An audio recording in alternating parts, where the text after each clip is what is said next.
master of mystery and adventure, William N. Robeson. The human mind is an organ of infinite complexity and of infinite potentiality. This delicate and mysterious organ, when it is healthy, can create beauty, work miracles, and envision God. But when it is shocked, disturbed, and unbalanced, its capacity for horror and evil is equally limitless. It is of such a mind our story is concerned. The mind of a woman who lets her imagination run away with terrifying results. Listen then as Miss Hilary Brooke stars in A Week Ago Wednesday, which begins in exactly 1 minute. Let's figure out how to become President of the United States without being elected. Oh, it can be done, all right. See, all you have to do is have a special job in Congress or be a member of the cabinet. Now, naturally, you have to meet the other qualifications of age, birth, and residence. The law determining the order of presidential succession specifies that after the vice president comes the Speaker of the House, followed by the President pro tem of the Senate. And then, if for any reason these people are no longer available, the cabinet members are set up in line to take over the White House duties. The first one is the Secretary of State, followed by the Secretaries of the Treasury and Defense. Then come the Attorney General, the Postmaster General, and so on down the line through the Secretaries of Interior, Agriculture, Commerce, and Labor. Then, if that list is used up, the only thing is to have an election. But so far, the need has never gone beyond the vice presidency. And now, A Week Ago Wednesday, starring Hilary Brooke. A tale well calculated to keep you in suspense.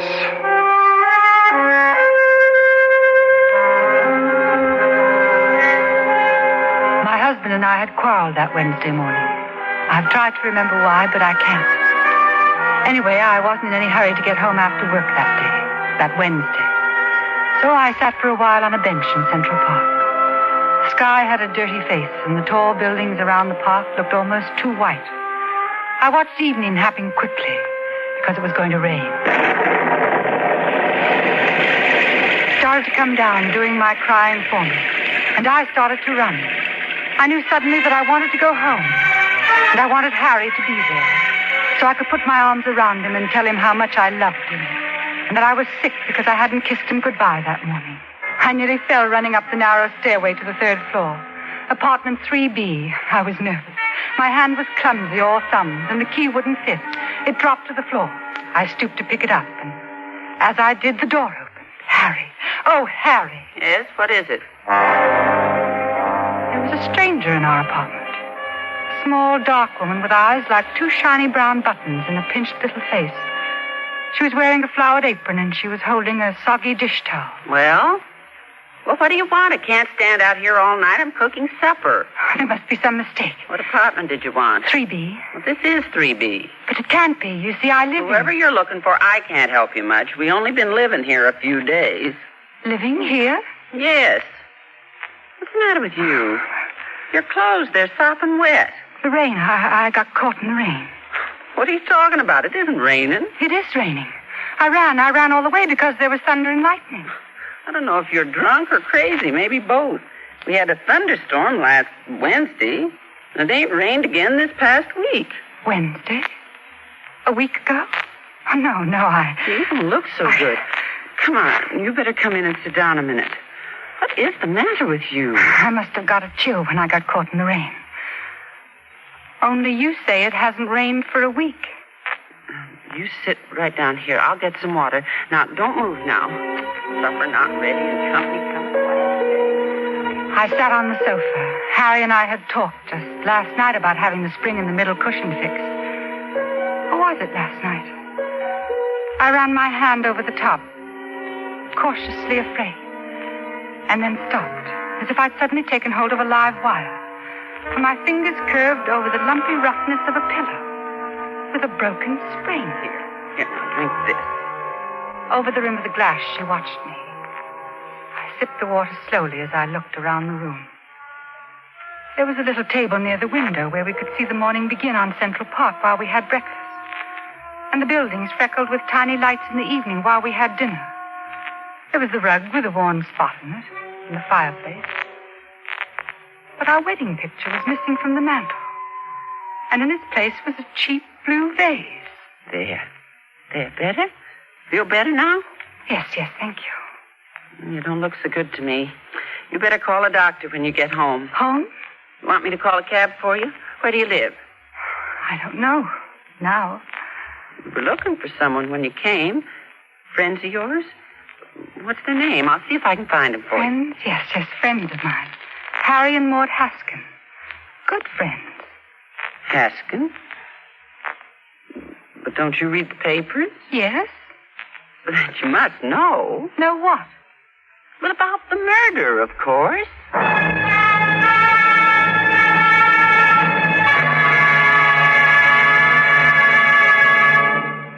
In a moment, we continue with the second act of Suspense. Let's take just about a minute to talk about three little words which mean a great deal to people all over the world. Monarchy, oligarchy, and republic. The first of these, monarchy, means rule by a single person, such as a king or queen. The second, oligarchy, refers to a form of government in which the power is in the hands of a few, such as Russia's Kremlin. But to us, here in the United States, the most important of the three little words is the third, republic. A republic is a state in which the balance of power rests with the people as a whole and is exercised by representatives elected by the people and responsible to them. A republic is a free, popular government in which there are no classes having any exclusive political privileges and in which the voters are guided by constitutional authority. The importance of a republic is recognized by the Constitution, which in Article 4 says that the United States shall guarantee to every state in this union a republican form of government and shall protect each of them against invasion and domestic violence. That's how your American Constitution works. And now, starring Hilary Brooke, Act 2 of A Week Ago Wednesday.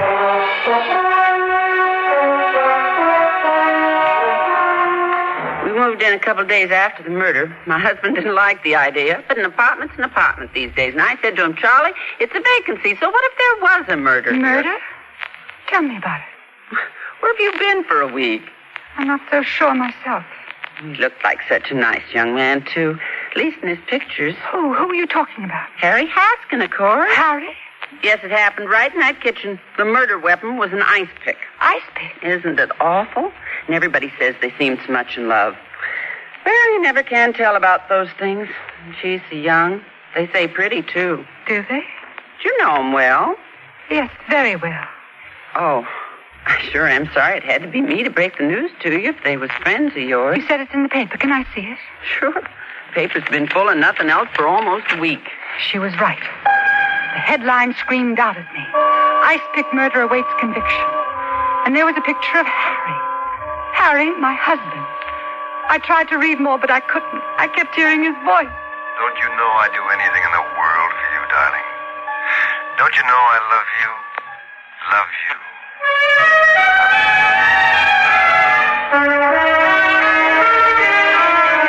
I don't remember leaving, running down those stairs and out the door. I just remember finding myself on the street again, half walking, half running. And then I was back in Central Park again. From out of nowhere, a little boy on a scooter came tearing around the bend.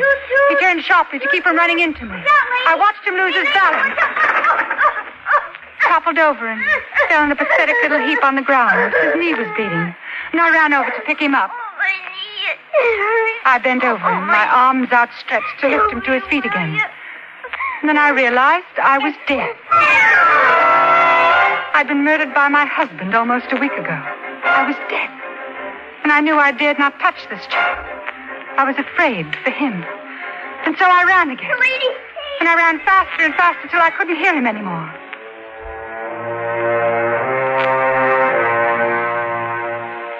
And then it was later somehow and really dark. And I was tired. So very tired. I found myself back on that bench again. The same bench I'd been sitting on earlier that evening. No one was around. I stretched out and tried to sleep. And I suppose I must have. For the next thing I knew, it was morning. I sat up stiffly and smoothed out the wrinkles in my skirt. I wondered where I was going to go and what I was going to do. I tried not to think of Harry, where he was now. Maud. Oh, Maud, darling. Harry! Oh, golly, baby, I've been worried sick about you all night. Oh, Harry. Oh, my darling, I'm sorry about yesterday. Come on, let's go home now. Home? Look at your clothes. They're still damp from the rain last night. If you get sick, I'll never forgive myself. How do you feel? Are you all right? Yes, I'm all right. Good. Come on, then. His big hand supported my arm. And as we left the park from the entrance on 72nd Street, a little boy on a scooter came tearing round the bend.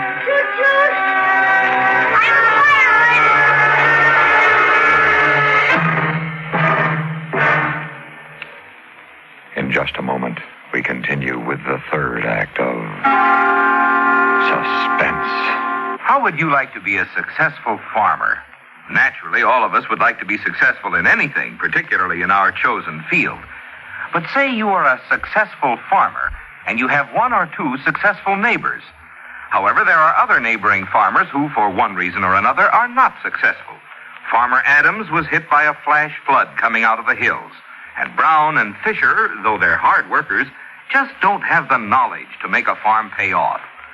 What would you and your successful neighbors do? Would you sit back and allow the other farms to go under, no matter what hardship it might cause to the families?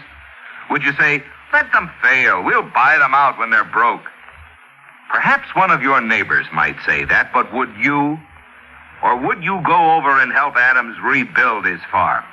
And would you go over to Brown and Fisher and say, look, neighbor, you're not planting the right thing here. It's not right for your soil.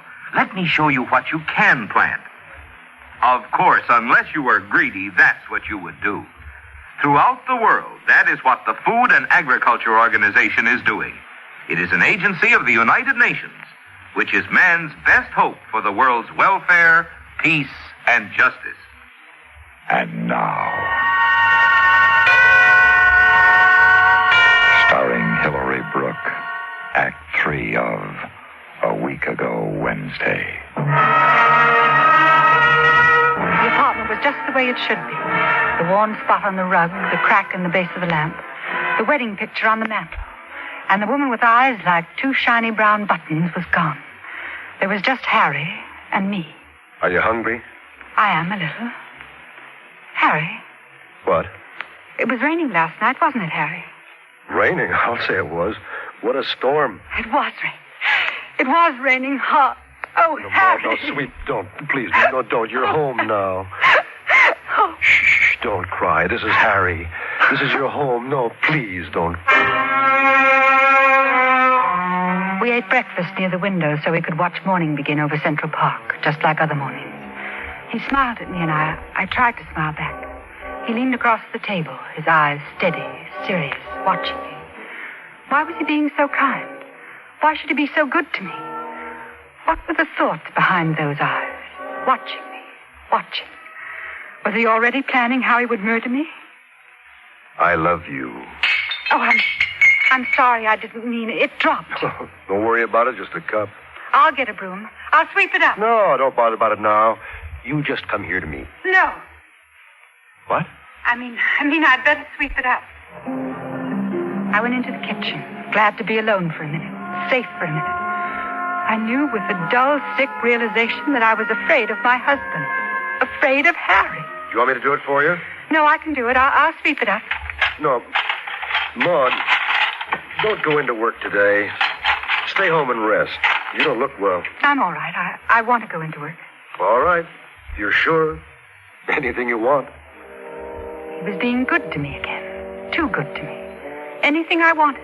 Anything. Why? I didn't trust him. He was too kind. His lips said sweet things, but what was on his mind? I love you. Do you? Well, don't you know I do? Yes, of course I do.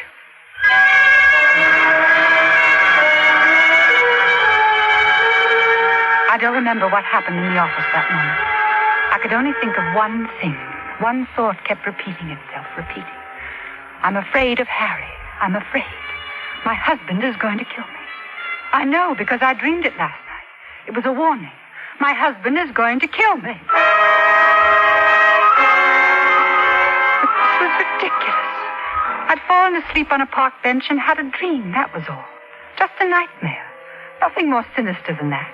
I was Maud Haskin, and I was married to Harry, who loved me. I was just another girl who'd had a bad dream. The afternoon dragged all too slowly. I knew Harry had been concerned when he left me that morning. I wanted to tell him I was all right. I was all right now. I'd let a silly dream play tricks with me. I'd behaved like a fool. Afraid of Harry. I almost laughed out loud, but I felt more like crying. And at last the day was over, and I was on my way home to the man I loved. And this time I knew I wasn't dreaming. This time I could run fast, all the way from the subway to 69th Street, and home. Harry would be there. I climbed 1 flight, 2 flights, out of breath and hurrying. One more. Excuse me, miss. Do you know where I can find the landlady? It was that woman. A small, dark woman with eyes like 2 shiny brown buttons. I said, do you know where I can find the landlady? What? What did you say? You live here? Yes. Well, tell me then. Do you happen to know if there are any vacancies? Vacancies? No. Hey, where are you going? Hey! She was the woman in my dream. She was the woman who'd been living in our apartment. What was she doing here? Maybe it'd been more than a dream. Maybe I was thrown ahead into 7 tomorrows, to next Wednesday. Maybe by then she'd have our apartment, just like in my dream. And I'd be dead. Darling, that you? Yes, Harry. Got a kiss for me? That a girl. You're home early. I hurried. Did you? So did I. I missed you. I've got a surprise. What kind of surprise? We are going to celebrate, you and me. We're going to have a private party, a reunion. Now, you just wait here. I'll only be a minute. I kept thinking, not a dream, not just a dream, but a warning. A warning. Oh, but that was silly. It couldn't be. I heard the sound of, and I began to shake all over. I walked into the kitchen, and Harry was bent over a small bowl. I could see his muscle under his shirt move up and down. His arm rose and fell again and again. And in his hand, he held an ice pick. Oh! Maud, what is it? What's the matter? Nothing. What are you doing? Icing the champagne, darling. We're going to celebrate. I wish you hadn't come in, though. You spoiled the surprise. I'm sorry. Oh, doesn't matter. Nothing matters as long as you're here. He put the ice pick beside the bowl and took me in his arms.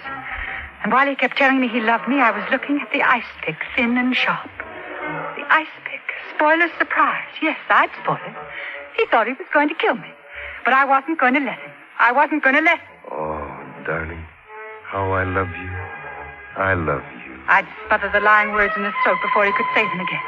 I'd been warned, and I wasn't going to let him do it. I reached out and felt my fingers creep around the handle of the ice pick. I was strong and safe now. The dream wasn't going to come true. I'd make sure. I held it tightly, raised it behind his back, poised like a serpent, ready to strike. Ready? Oh, darling, I love you. His arms still around me grew limp. Maud. I felt them slide heavily, big hands dragging at my body. Maud. His fingers clutched at my belt and tore it from me. And then he fell, still holding it in his hand. He lay still at my feet, a red circle of blood on his white shirt. And in that circle, the ice pick. No one saw me leave the house. All I could think of was, not me. It wasn't me lying dead with an ice pick in my back. I'd been cleverer than he. I had done it first. I stumbled into the park and wandered aimlessly.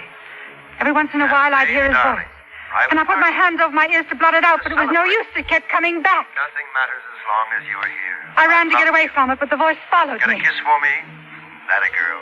I missed you. I dropped from exhaustion somewhere in the park and slept all night on the grass.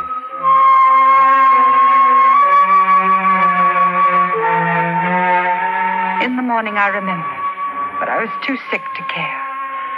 I was sorry I woke up. I didn't ever want to wake up. But I started to walk again. I kept on walking until I couldn't go anymore. There was a bench. I sat down. Someone had been there before and left a newspaper. I picked it up and read it. And then I knew. As big and bold as life or death that mocked me. The words ice-pick murder jumped crazily on the page, and Harry's picture, just as it had been in my dream. Only this time I read on. Harry Haskin dead. Murdered. Police searching for wife Maud Haskin. And then I realized. Harry never planned to kill me. Harry loved me. I had tried to run away from a dream, just a dream. And instead I made it live. And now Harry was dead. I wanted to tell you how it was, Father. Pray for me. The dream has come true. It's Wednesday again, isn't it, Father? I've confessed. I don't care what happens now because I must pay for what I've done. Will you pray for me, Father? A week ago Wednesday. I wonder if she's there. The woman with eyes like two shiny brown buttons, reading about me in the paper. I wonder if she's in the apartment now, reading about my execution.